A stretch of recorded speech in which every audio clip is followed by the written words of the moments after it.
At the last lecture of Vedic Astrology course, we were discussing Donald Trump's chart, and I thought that we could share a few pointers here.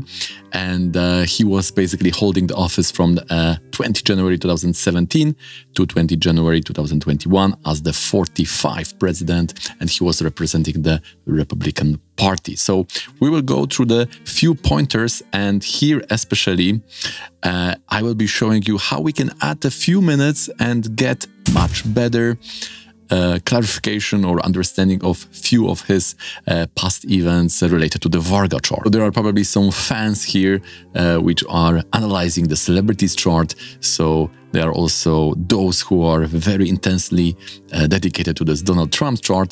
So probably you will get some interesting points here. We have the Mars in the Leo Ascendant, right? The odd sign, the Mars, who this can give a quite pushing or forceful person. We have the Lagna Lord Sun in the 10th house at Makaraka, which is showing at Makaraka is where is the God in your chart.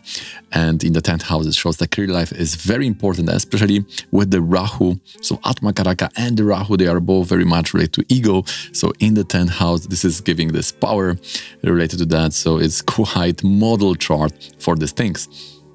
And we know that Donald Trump was also born during the Grahana, which is the eclipse. So therefore the Sun Rahu and Moon Ketu in 10 in the 4th. And of course, Aruda Lagna will join there because originally it's in the 4th with the Moon and Ketu, Moon debilitated, and then it will jump to the 10th house because it seems stronger with that nice Rahu in the Ayurs Ucha. This is the exaltation for the health mothers. So if Rahu is in Taurus sign, it is having this feature.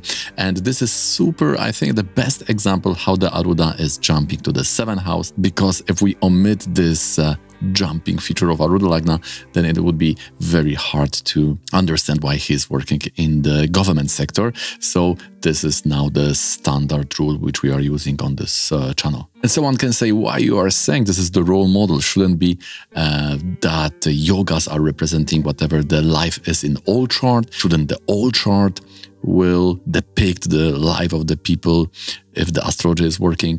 Yes, of course, it is depicting, but sometimes it is not so visible. It's not so given at the hand because the things which are in real life can be written in the chart in a little bit more hidden manner. It could be through some specific yoga formation. It could be through some parivartana or through some conjunction.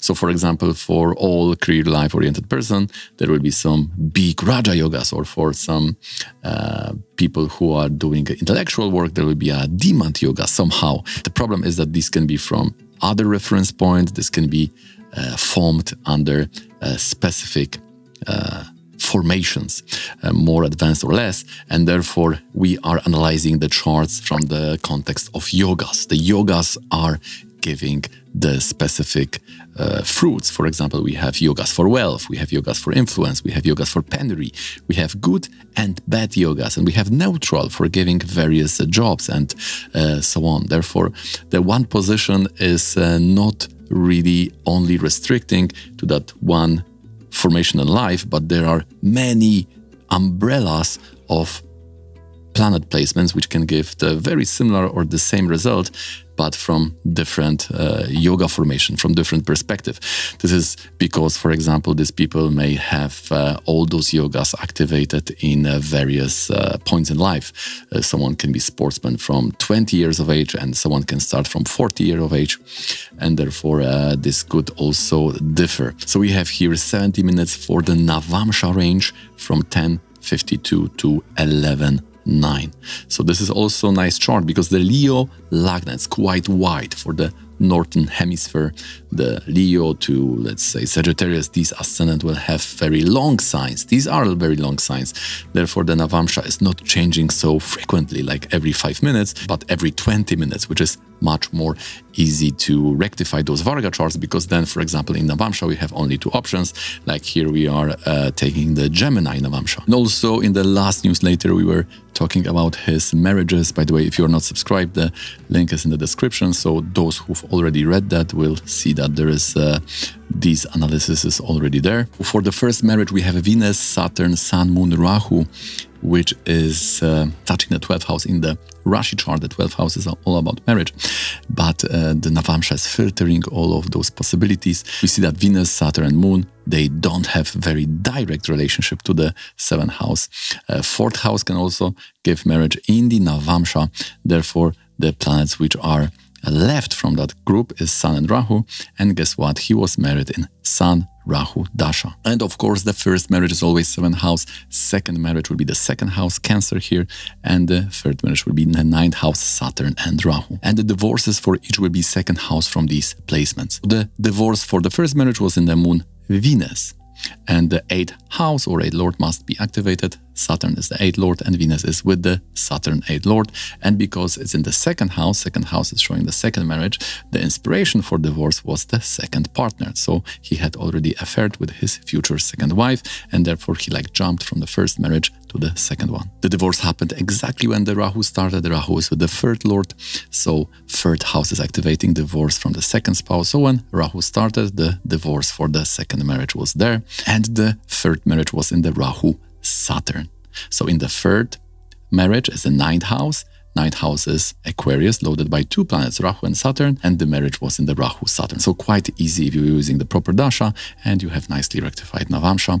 We also see that 7th house is Badaka, 9th house has Rahu, so those marriages where Rahu or Badaka there could be a foreigner spouse. Therefore, the second one was American, but the first and third was foreigners, and this is very nicely depicted in the Navamsha. And now when it comes to properties, now the interesting thing which I've noticed starting. So now we are going to the Chaturamsa, the property chart. We have a special chart related only to properties. This is very interesting and it makes the timing and also the description of properties much more easily. Also the selling and construction, delays, renting, all of that stuff is there.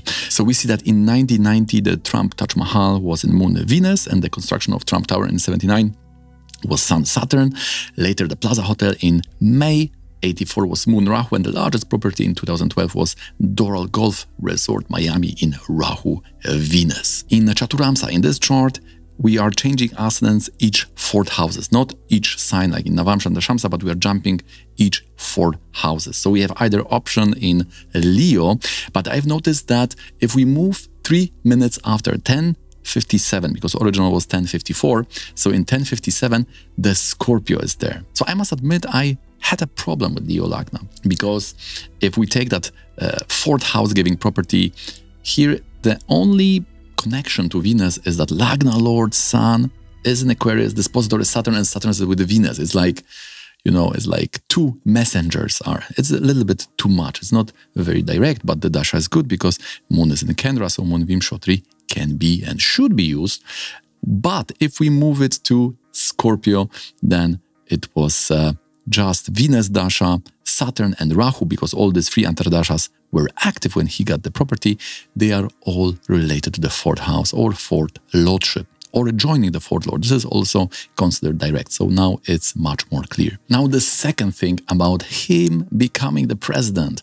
If we use the Leo Chaturamsha, it is the 10:54 time, then he got it in Rahu Mars. Mars is the last Antardasha. Usually this is not so auspicious. And in the Dashamsa, Rahu is in Lagna, Mars is in the 12th, so it's like escaping from the limelight. 12 can be good for overcoming the enemies because it's 7 from the 6th, Maraka to the 6th, but still it's not so strong. Like, for example, if we move it to Scorpio Chaturamsha, the Dasha for winning presidency changes to Jupiter, which is in the Rashi, 5th from Arudha Lagna, which is showing the very nice Dasa, the followers. In the Navamsha, 10th Lord. And in the Dashamsa, it's debilitated. So should be bad, right? No, debilitated planets are very welcome in the Dashamsa, and then they show the success, fortune, and winning over enemies. In the Kendra, right? So it's much better indicator. Therefore, Jupiter is much better candidate, and it's our second argument that we can add 3 minutes to time, to the birth time of Donald Trump. Now the third test, which will tell us if that adding 3 minutes is good or bad, and also we will learn about the Vadashamsa chart, which is the chart of parents. So if we will move ascendant in the D4, Chaturamsha, in the chart of properties. Then automatically in the D12, in the Dvadashamsa chart of parents, it will move to the Scorpio. So now, 6th house become the work of the father. Why? Because 6th is 10th from the 9th. And guess what? Here we have Sun exalted with loaded by Mars. Sun and Aries. So Aries is loaded by Mars. And the father was working in the property. And Sun is showing here, the exalted Sun is showing that. If we will keep at Libra original time, then the 6th house would be Pisces and the Jupiter would be just in Gemini, showing more either finances or teacher, which is not really showing up. Now, both of the parents died in Rahu Antardasha. And usually there are 2 houses which are bad for both parents. 10th house, because it's 7 from 4th, Maraka, 7 is Maraka from mother, 4th, and 2nd from 9th. 2nd is also Maraka to the 9, to the father. And sometimes 3rd house, because 3rd is also 12 from 4th and 7 from 9th. So if we use a Tula Dvadashamsa, Tula Ascendant, then it can show death of mother, because Rahu would be 5th lord, but it's very hard to justify it problem for the father, because Rahu is not related neither to 10th nor to 3rd house, which are Maraka to the father, problematic houses to the father.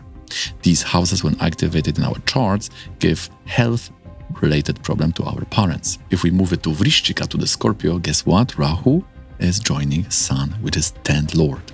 So now, by the description of father's job and also by timing of demise for both parents, we also have 2, but let's say it's a 1 argument for the Dvadashamsa Scorpio. Therefore, first argument, justifying the timing of buying or building the property.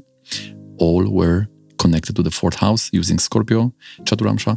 Then winning the presidency, Jupiter instead of Rahu Mars, Jupiter having being much better candidate. And in the 12th, justifying the father's job and also the demise of both parents. So there are these 3 arguments for adding 3 minutes instead of 10:54. We are using 10:57. Let me know what do you think about these 3 arguments. Thanks a lot for watching till the end and being here on this channel. Please thumb up to make this video more visible on this platform. Subscribe for more like this, join our Discord community. And if you are still hungry, then please consider watching this one.